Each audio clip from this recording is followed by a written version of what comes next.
Quel genre d'enfance tu as eu entre 0 et 10 ans? Alors entre 0 et 6 ans, j'étais un petit peu le petit prince. C'est l'aîné au niveau des petits-enfants du côté de ma mère qui avait 5 frères et sœurs. J'ai toujours reçu énormément d'amour. Mon frère, c'est pareil. Et ça, c'est vrai que ça te crée un socle qui est très solide. Après, j'ai eu d'autres challenges. Comme tu dis, je suis né un an, l'année de la Révolution quasiment en Iran. Quelques années après, il y avait la guerre Iran-Irak.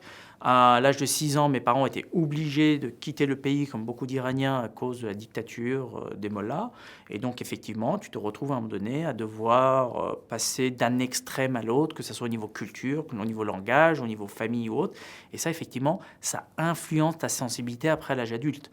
Et à l'âge de 10 ans, on est parti aux États-Unis. J'ai vécu 2 ans après à Los Angeles. Donc, du coup, si je pars du principe que la personnalité d'un enfant se met en place entre 0 et 12 ans, moi, à 12 ans, j'avais vécu dans 3 pays différents avec Ouais, 3 formes de oui, mindset bien qui ne sont sûr. pas les mêmes, 3 formes Ouais. de culture qui ne sont pas les mêmes. Et aujourd'hui, je suis le mélange de tout ça. C'est-à-dire que j'ai une sensibilité émotionnelle qui est très orientale et qui est vraiment connectée à mes racines et à la Perse. Je suis très formaté au niveau intellectuel, au niveau système de valeurs, en lien avec la culture française. Si je regarde aujourd'hui mon métier, 100% de ce que je fais aujourd'hui a été influencé probablement par les 2 ans que j'ai passés aux États-Unis. Est-ce que tu te souviens du déclic, s'il y en a eu un d'ailleurs, hein, mais en tout cas du moment où tu t'es dit dans ta vie, dans ton enfance, adolescence ou jeune adulte d'ailleurs, je souhaite aider les autres. C'est une évidence pour moi que je dois et je suis sur cette terre pour finalement aider l'autre.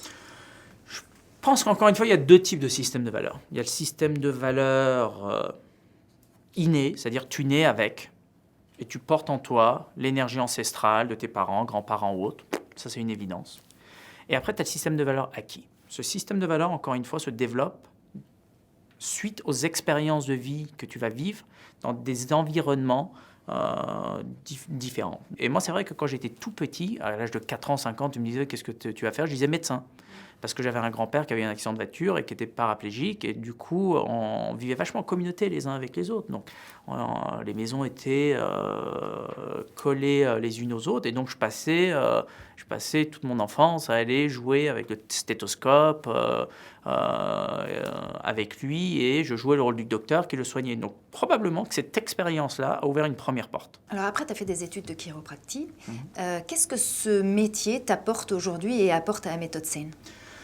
J'ai vraiment la chiropratie que j'ai été appelé. Sans rire, je ne savais même pas ce que c'était quand c'est venu à moi. J'étais à la fac des Saints-Pères, à la bibliothèque. Je me suis retrouvé face à un copain qui avait le catalogue de l'école de chiropractique, où à l'époque, on était attaqué pour exercice égal de la médecine. Et l'école coûtait en plus 50 000 francs par an. Personne ne connaissait dans ma famille. Et je ne sais pas pourquoi, je regarde les matières et je vois que finalement, c'est les mêmes matières au niveau cardiologie, pneumologie, orthopédie, rhumatologie, neurologie, que la médecine classique. Et je vois que tous les ans, il y a 3 semaines de dissection anatomique dans la fac de médecine où je faisais mes études. La première année, c'était des études classiques, comme en première année de médecine, hein, physique, chimie, biologie, autres. Et ça ne me touchait pas plus que ça. Je ne comprenais pas la logique de prendre un coup et de craquer un cou ou un bassin ou autre. Le lien ne s'était pas fait encore dans mon système nerveux. Et quand je suis arrivé en 2e année de chiro, c'est là où j'ai commencé à faire des séminaires en dehors de mes cours.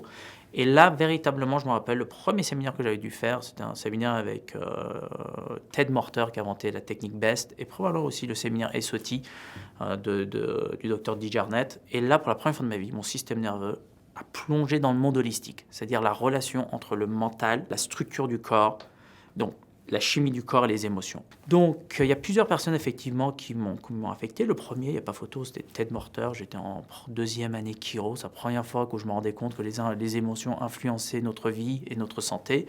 Et après, il y a eu, effectivement, quand j'ai fini mes études, le docteur Victor Frank qui a inventé TBM, et après, le docteur Donald Epstein et John DiMartini, qui m'ont vraiment, par leur technique, permis, pendant des années et des années, de soigner des milliers de personnes et d'en être là où j'en suis aujourd'hui.